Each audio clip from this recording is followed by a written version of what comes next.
મહારાષ્ટ્રના નવાપુરમાં bird ફ્લૂના case સામે આવ્યા બાદ સરહદી તાપી જિલ્લાનું વહીવટીતંત્ર સતર્ક બન્યું છે. તંત્ર દ્વારા તકેદારીના ભાગરૂપે ઉચ્છલ અને નિઝર તાલુકાના પોલ્ટ્રી ફાર્મમાંથી મરઘાના સેમ્પલ લઈ ભોપાલ લેબોરેટરીમાં મોકલાયા હતા, જેનો રિપોર્ટ નેગેટિવ આવતા તંત્રએ રાહતનો શ્વાસ લીધો. તાપી જિલ્લા કલેક્ટરે જણાવ્યું કે અગમચેતીના ભાગરૂપે બહાર પાડવામાં આવેલું જાહેરનામું આગામી 10 જુલાઈ સુધી અમલમાં રહેશે. સાથે જ મહારાષ્ટ્રમાંથી મરઘા તેમજ ઈંડાની અવરજવર ઉપર હાલ સંપૂર્ણ પ્રતિબંધ મૂકવામાં આવ્યો છે.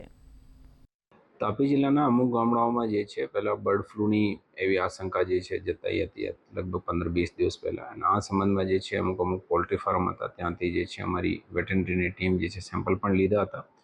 સેમ્પલ જે છે લેબમાં મોકલાવવામાં આવ્યા હતા.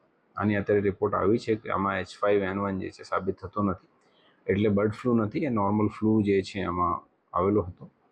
પણ જે છે આ સાથે સાથે તાકીદ પણ છે કે જેટલા પણ પોલ્ટ્રી ફાર્મ ઓનર છે કે જે પણ લોકો મરઘી પાલનનો વ્યવસાય કરે છે એ બધા અત્યારે થોડા વિજિલન્ટ રહે ને ક્યારેક પણ કોઈ એવા લક્ષણ દેખાય તો તુરંત જે છે અમારી એનિમલ હસબન્ડરીની ટીમનો વેટરનરી ટીમનો સંપર્ક કરે, જેનાથી જે છે આમાં આગળની કાર્યવાહી કરી શકીએ છીએ.